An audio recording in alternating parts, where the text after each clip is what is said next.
Our next speaker is Wayne Farquhar. Wayne's the Executive Officer of the South Australia Vine Improvement Incorporated, which is also known as Savii. He will be discussing Australian Shiraz vine selection in his program and give you some information about the performance of some Australian Shiraz clones, two of which are already here in California. At Savii, Wayne has been responsible for the development of a rapid multiplication grapevine nursery and the establishment of the clean stock program for the Australian wine industry in South Australia. I've visited his facilities there, and it's really clear that Wayne is a very good plantsman. The quality of the work that they do is really incredible, and I think of Wayne in many ways as my counterpart in Australia. He and I have been able to work together on exchange of clonal materials, which is good for growers in both places, I think. And it's just been a real pleasure working with him over the years. I was thrilled that he could come and talk to us today.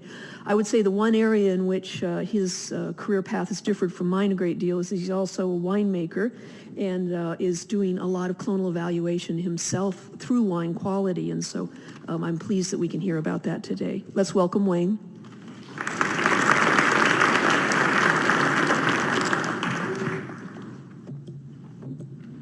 Thanks. It's a pleasure to be here, actually. Just speaking to some of the people during the two breaks, it would appear that we have many things in common between USA and America, particularly with the problems that we're having with growing grapes.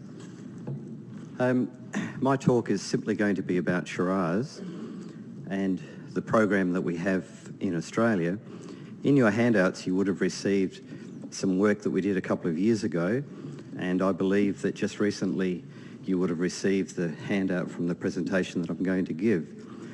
You'll notice that in both of the handouts, one of the clones, a Savii 19, was our standout winner a couple of years ago, and we're still using it and it's still performing very well. So you'll be able to refer to both of those handouts.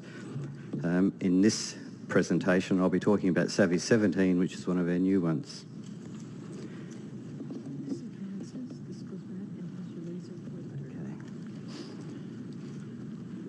I thought that I should talk to you about the Savii organisation and how it's structured, just quickly so you get a bit of a feel for it. But I'm not sure whether you can see that. I'm having difficulties.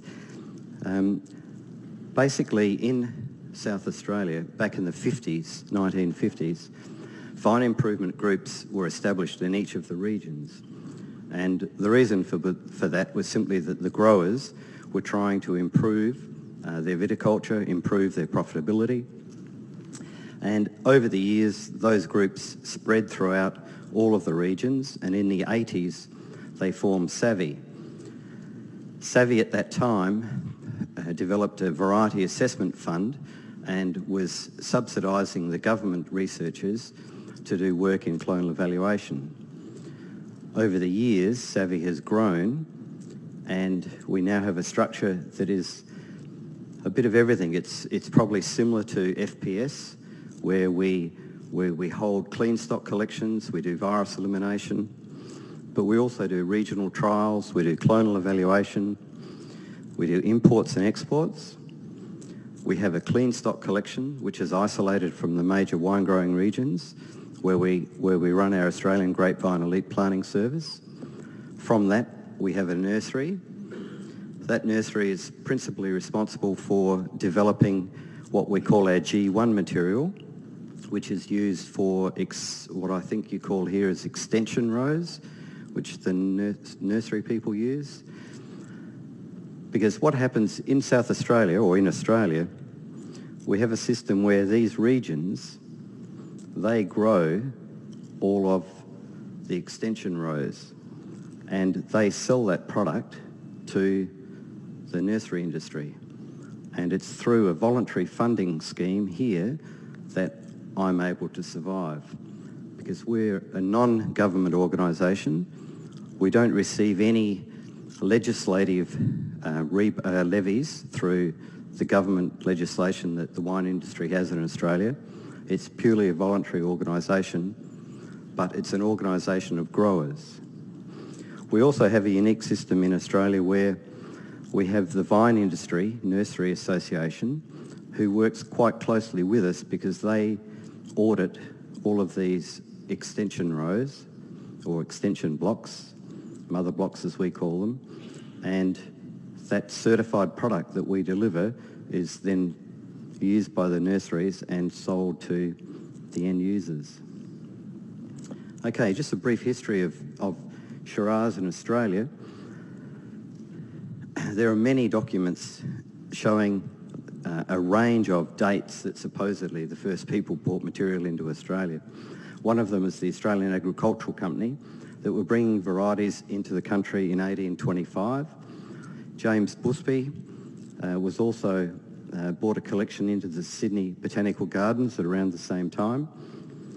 And there are also quite a lot of references of early Shiraz coming to Australia via Cape Town in South Africa. And obviously as settlers came to Australia and they came via Cape Town, the Dutch started growing grapes in 1580 in South Africa and had a well-established industry in 1659.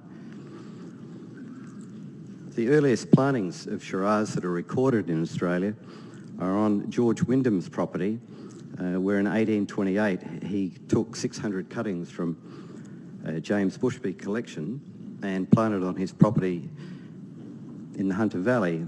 And then in 1830 he planted the first large commercial planting of Shiraz. We're in a very unique position in Australia because, unlike the rest of the world, when phylloxera spread, we had small outbreaks in Australia which were controlled by government legislation. Areas within Victoria, New South Wales and Queensland that had small outbreaks of phylloxera, the government actually stopped you growing grapes there. And fundamentally, most of Australia is phylloxera free. There are only a couple of small pockets in Victoria and New South Wales which are controlled by legislation to this day. South Australia has never ever had phylloxera. So in Australia, we have only about 15% of our grapes grown on rootstock.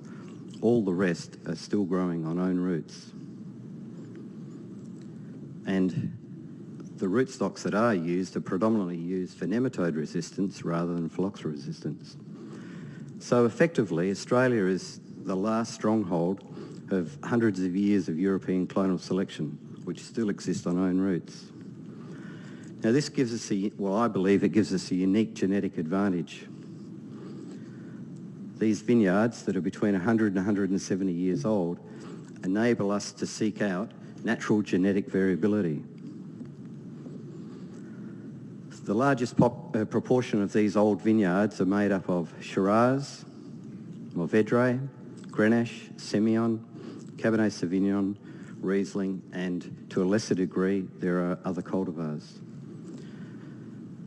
It's funny, when you do these talks, you think, gee, I've got lots of photos of old vines, but I actually didn't. We take them for granted, so I've never really taken a big collection of photographs. But I had a friend from Germany come over a couple of years ago, and fortunately I took some photos of him standing next to some vines.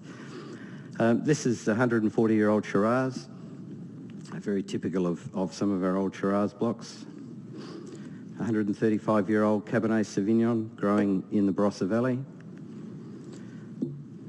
Bushvine Grenache, another old Cabernet.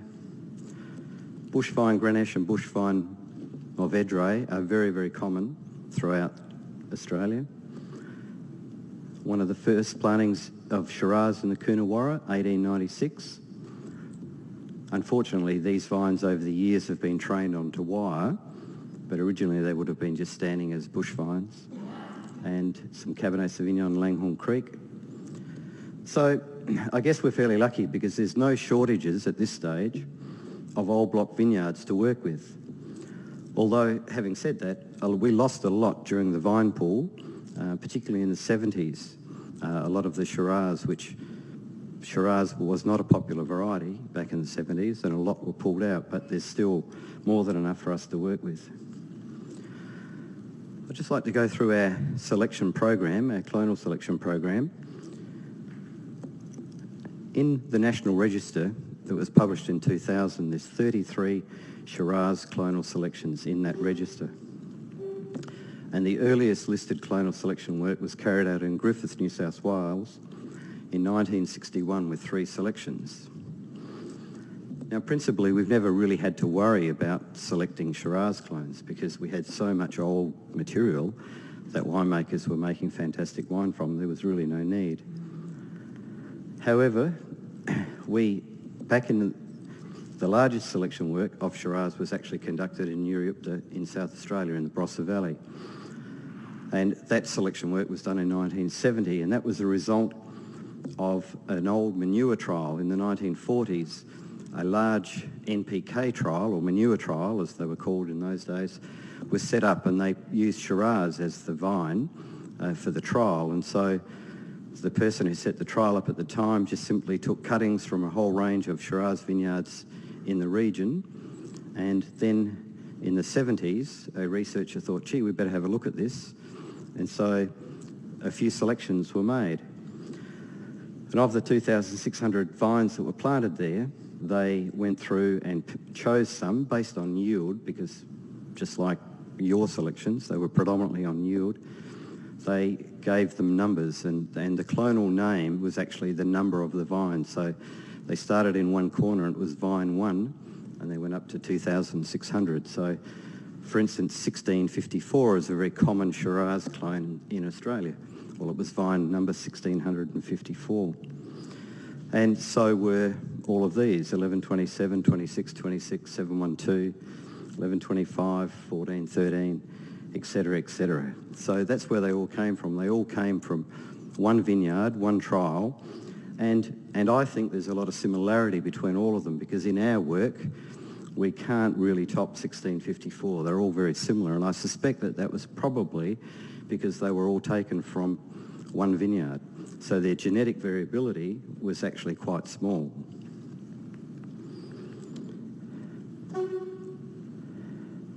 As I said before, most of the Shiraz work that was carried out in Australia was carried out on yield assessment, not organoleptic evaluation. Between 1995 and 2001, there was a tripling of total vineyard hectares planted in Australia as the industry boomed. And during that boom, the Australian industry took whatever it could to plant the vineyards.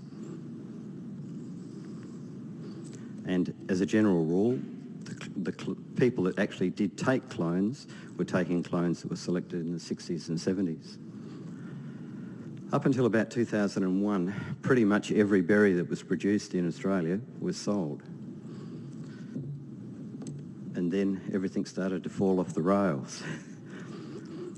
We then started to have oversupply, quality became an issue, and so industry shifted its focus, although I must admit in our warm irrigated regions of Australia, it's still very much driven around yield rather than quality. As I said before, the Shiraz clones listed in the National Register were selected by yield assessment rather than wine quality. In the 80s, when Savii was formed, we set up a variety assessment fund, and we used to fund a range of researchers, but in particular we funded a chap named Richard Syrah. Richard was very important to the Australian wine industry because he did a lot of research into clonal selection, and unfortunately he retired in 1994, just before the boom and just before we really needed the knowledge. So during the boom, industry was desperate to access anything it could, and it did. It took material from wherever. Savii recognised this shortcoming, and we set up a clonal evaluation program in an attempt to try and rectify the lack of clonal work that was being carried out since Richard retired. Our Savii clonal selection process is divided into 3 main areas, and in fact it's actually divided into 4 main areas, because during Deborah's presentation earlier I've actually forgotten about one of the most important things in our work, and that is that at the end of all of our field assessments we actually do carry out full PCR before we do any of our replicated trial plantings. So I've left out the virus work that we do, so I'll talk about that a bit later. Basically, we identify the old vineyard and carry out visual selection over 3 years. We take cuttings from those old vineyards, PCR tested, replicated along with current industry benchmarks. We always use current industry benchmarks, and most of our trial work to date has been with 1654, because since the 70s, or since the 80s when we started planting Shiraz again, that was pretty much the most predominantly used clone in Australia. It probably represents about 95% of all plantings. And we evaluate the performance of each of these selections against industry benchmarks with full yield assessment and small batch winemaking for wine and organoleptic assessment. So let's have a look at what we do. We identify an old vineyard, we walk the rows and observe vines for health, no dieback, no visible signs of virus. We look for canopy variations, vigour, cane length. I mean, effectively, we're just looking for some form of genetic variability or a nice, healthy-looking vine. We look at vine fruitfulness. We look at bunch structure, berry shape, wing, no wing, rachis length. Once we've made all of those assessments, we tag these vines over the years, and we then take them and the cuttings from them, we propagate them in our nursery, and then we take them out to industry and plant them in fully replicated trials. Now, most of our trials, normally we need enough fruit to make 120 kilos, to pick 120 kilos of fruit to do our small batch winemaking. And so our trials are very large, because without any amount of fruit less than 120 kilos, we don't believe that we can actually make a wine that will stand up with industry vigour. So we plant these trials out, and they're quite extensive. And this is just some of the trials. This is in the Riverland. This is in McLaren Vale. This is we have a Shiraz trial here, and here we have Shiraz grown at a higher density, and I'll talk about that later. As you can see by the size of the vineyard here, this is at McLaren Vale. This is a trial that we'll be assessing next year for the first time. This is 18 old vine selections plus 4 industry benchmarks. Savii 17, Savii 19 are 2 of the industry benchmarks used in this trial. This is a Mourvedre trial that we have planted, but I've just put it up there as a simple cut and paste to show you the sort of replication that we do. We have upwards of 5 rows that we have replicated so that we can do all of our yield assessment. And in this particular case, we then have replicated rows of each of the selections, so that if we needed extra berries for making wine, we were able to replicate by taking vines to make. But as a general rule, we have enough replication to give us the wine that we need. These are just some shots of some sort of bunch variation that exists within that McLaren Vale trial that I said we have 18 old vine vineyards plus 4 industry benchmarks. Initially, we just give them an ID number, and then ultimately they'll end up, as we progress through the system, be given a Savii clonal number. Some of the material that we evaluate, we look at total weight picked, and as I said before, we're looking at 120 kilos. So we pick enough vines to give us 120 kilos. That then gives us an average vine weight. We then do a 25 bunch weight to give us an average bunch weight, which is here. We then have the number of bunches per vine. Can't quite read all of this. Stem weight, I think we have here. And stem weight's actually quite important, because you can see the variation that exists here, and it has an influence on wine quality at the end. We then have average berry weight, average berry diameter, and then we do a range of assessments, colour. We do 420, 520 hue and density, and we also do total red pigments.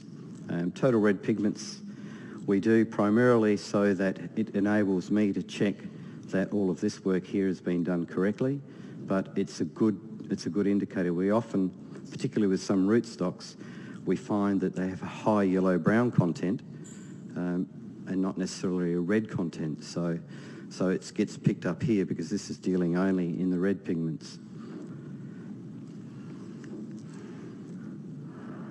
This particular season just gone, and one of the reasons why your handout is presented today is that we only did the colour measurements on this last lot of vintage on Monday and Tuesday, so I was only able to finish my presentation on the plane on the way over.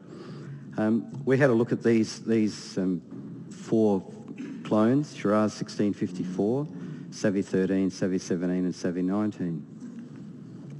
What we do with our trials, we plant them out, as you saw earlier. We then go and pick the trials. We have our same team of people that we've been quite lucky the last 4 or 5 years. We've had the same people. We do the weights in the field to make sure that we get our 120 kilos. And as I say, we know how many vines we've picked, so we're able to get our average weight per vine.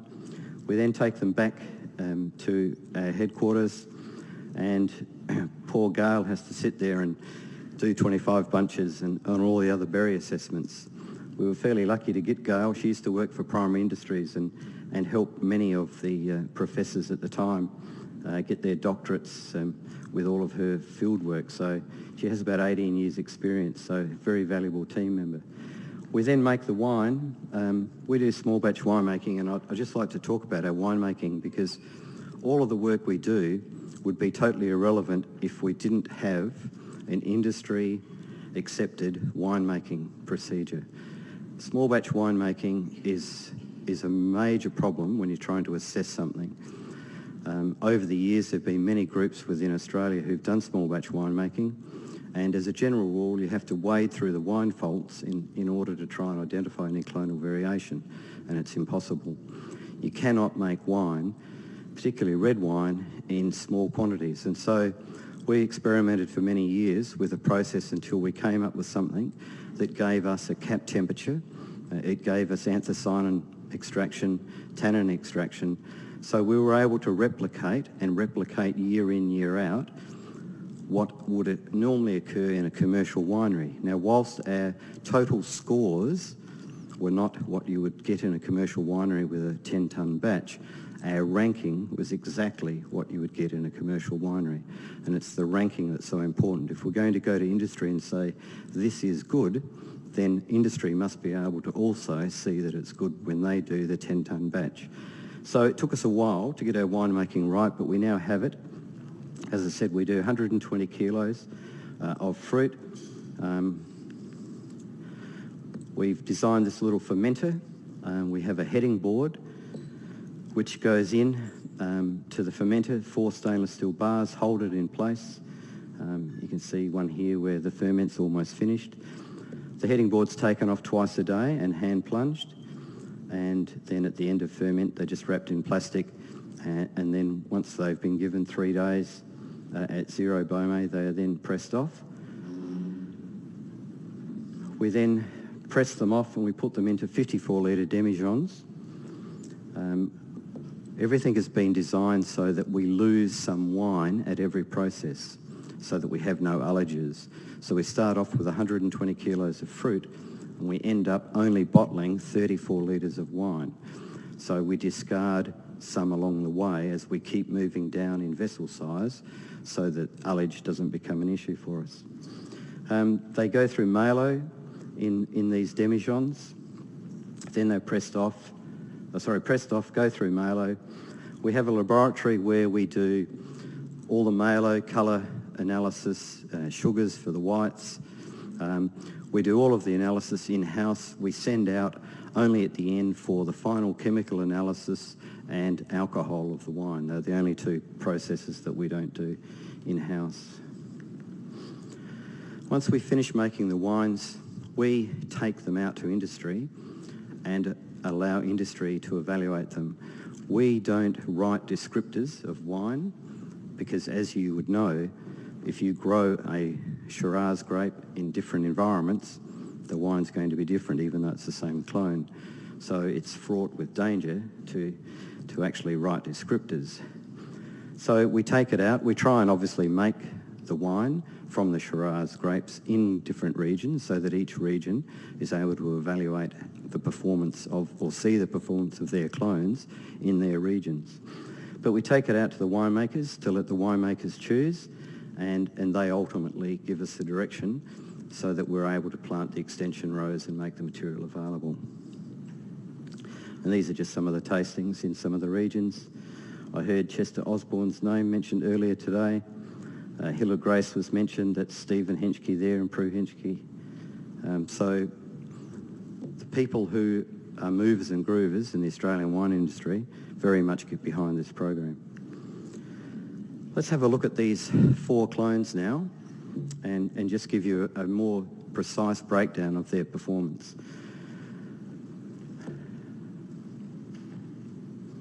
I'm not sure whether I've got sizes a bit later on, but I might talk about it now. The 1654, which is the industry benchmark, I apologise for the photos, but I spent some time trying to keep everything relative. So the size you're looking at is actually the size, even though it looks a bit funny with the white backgrounds. 1654 is a big berried clone. It was chosen back in 1970 for yield. It wasn't chosen for quality. It was the benchmark clone. It's used in all new plantings. As I said, about 95% of Australians use this clone, which is a bit of a problem because you have these monoclonal wines. 1654 is 1654, and that's all you can say about it. But it's a big berry clone. Its bunch length there is 25 centimetres. Savii 13 is a small clone that is particularly interesting for us in cooler climates. With the right rootstock, it ripens very early. Savii 17 and Savii 19 are these 2 clones here. And as you can see, all 4 are quite different. If you look at the earlier handout that you were given, when you arrived this morning, you'll see that we had Savii 19 and some other clones made in the Barossa and also McLaren Vale, and you'll see exactly the same bunch structure here for Savii 19, and this is riverland fruit, so this is warm irrigated. What we find is that the clone, its performance is in fact replicated across all regions. We actually find that the best ranking clone tends to be the best ranking clone everywhere. Whilst the environmental factors will change the wine outcome, the performance ranking tends to be the same. So having a look at these clones, the performance, we'll look at the average bunch weight, and it's interesting to see that small berried clone, the small bunch clone, obviously Savii 13 is the lightest bunch. 1654, the largest bunch. Savii 17, Savii 19. When we look at average vine weight, we can see this is, you must remember that this is riverland fruit where it's bulk. We're talking about the backbone of the Australian industry here. It's bulk wine production. So we're looking anywhere from 8 kilograms per vine up to the Savii 13, which was 10 kilograms of vine. It was very interesting because Savii 13, apart from being a small bunch, it had a huge amount of clusters. Savii 13 had 83 bunches to the vine. 56 for 1654, 65 for Savii 17 and 56 for Savii 19. The berry diameters are interesting. 1654 had the smallest berry diameter, 13 and 19 the highest, with 17 here. Now, I don't know whether you people get told this here in America, but back home, everyone says the smallest berry is the highest colour. Well, I hate to tell you this, but it doesn't seem to hold up. You can have big berries and more colour and more flavour. And this is the case here.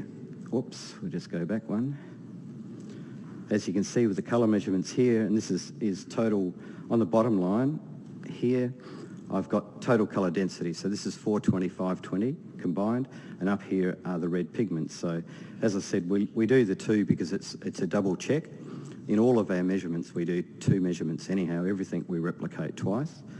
But for me, it just tells me that the girls in the lab are doing the right thing, because it gives me a chance to have a look at two different measurements. So you can see here that Savii 19, in both areas, both in total red pigments and total density, is the highest colour. Yet it's the biggest berry.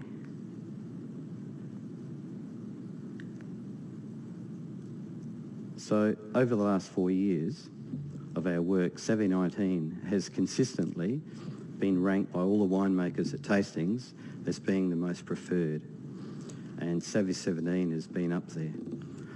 Clones are funny. I find we often try to trick the winemakers when we do these tastings, because what we do is we'll put 3 or 4 blends together, and quite often the blends are chosen as the most preferred, and I use that as an exercise to try and educate winemakers in Australia to get out of monoclonal thinking and to start looking at diversity, because I believe that the good wines are made up of clones that have a range of attributes, and to get greater complexity and depth within the structure of the wine and the palate, then I believe that it should actually come from a range of clones, not just one singular clone. But certainly those two, as standouts, have been doing very well. The future, what does the future hold? Well, as I said before, we've planted 18 old block Shiraz clones at McLaren Vale, and along with Savii 19, 17, 13 and 1654 as our industry benchmarks. And, you know, we have field assessments going on at the moment, just finished, where the material's been taken. So we have another replicated trial of another range of old vine vineyards coming along. But it's not only Shiraz, we're doing this in all of the clones that we have. Our motto at Savii is quite simply, don't plan today from yesterday, plan today from tomorrow.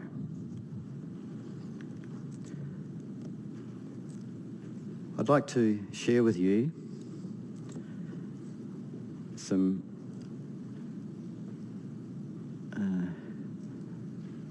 selecting the right clone or clones for the vineyard is just the beginning in developing a solid foundation for wine quality.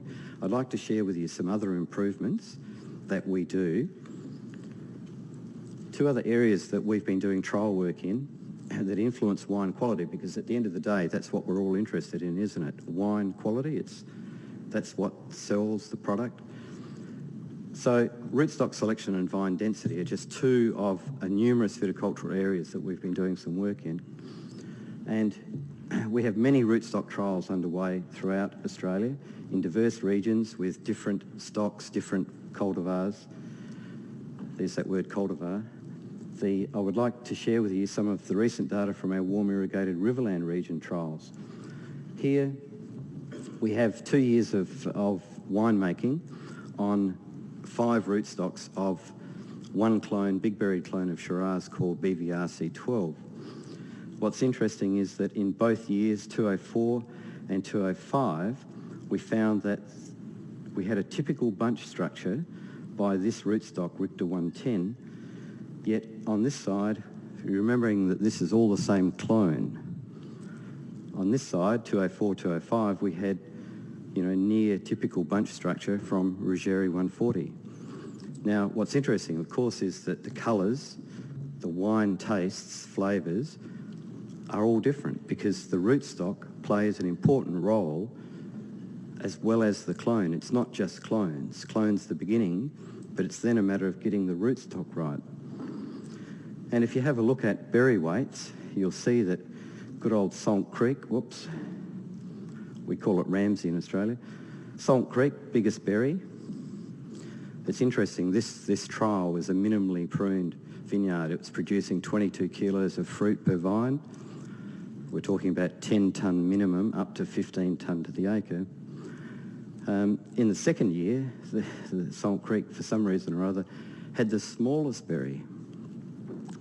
That's the beauty of minimal pruning. You never know what you're going to get. But what's interesting when you look at the colours is that the Salt Creek, even with the biggest berry and the smallest berry, the colour was still ordinary. But what is interesting is that Richter 110 produced the highest colour score both years in a row.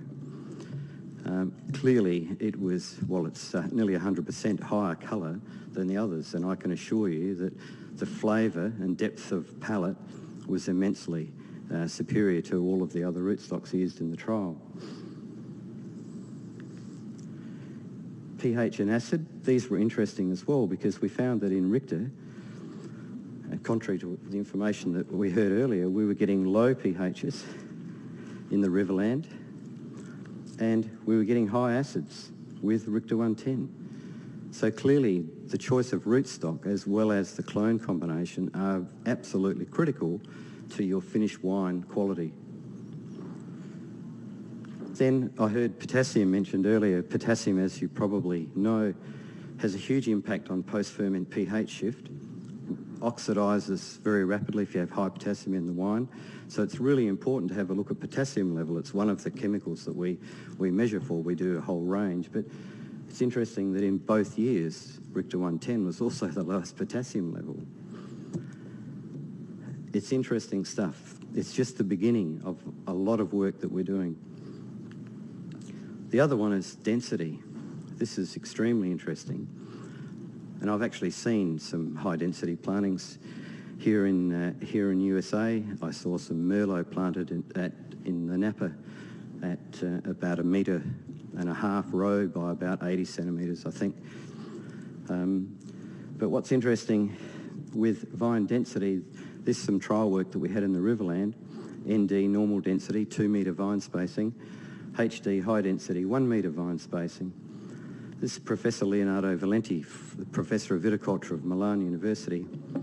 We brought him out to Australia in 2003 to just have a look at what we were doing and see whether he could suggest improvements. And we took him to this trial and also one we have at McLaren Vale with Shiraz planted at 1 metre, and he said, "Why have you got them planted so far apart?"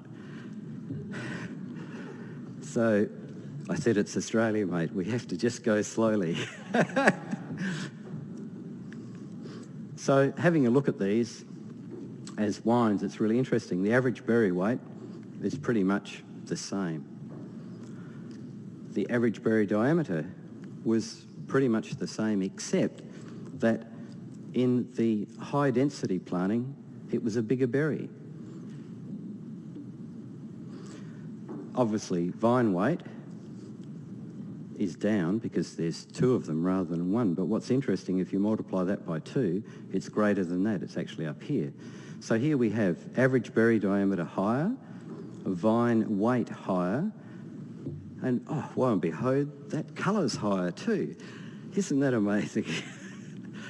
So small berry doesn't necessarily mean higher colour or necessarily high quality wine. So there's a relationship between everything. And I think Deborah mentioned in her presentation, she was talking about stomates of Shiraz. It's interesting when you look at the outgoing, particularly in the warm irrigated regions, and that would apply to your valleys here. If you look at the high temperature extremes during summer and you look at the amount of transpiration that occurs, it's all about the ability of the single trunk to keep the vine with uptake of water. If you half the leaf area, you half the transpiration rate, you have a quicker uptake, you use less water, and you don't stress your vine. Don't stress the vine, you have high quality fruit, high quality wine. It sort of all matches together if you think about it, coupled with the right rootstock. It was interesting to hear the 10114 information before. We find that 10114 in all of our trial work always produces bigger berries than the other rootstock. It seems to be a rootstock that predominantly throws big berries and also good colour. So that's it. Thank you and good luck.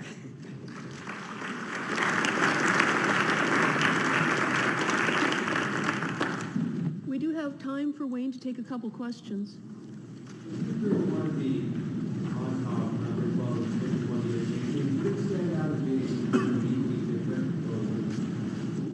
It's a question that I'm hoping to answer soon. We don't have any imported Shiraz clones in Australia. It's all from within, and I really don't know. I mean, in Europe, the Ontave clones are all very long, elongated clones. And normally in the quality areas, they actually go through just after, or just before flowering, and they actually nip off by hand half of the rachis because the rachis is so long.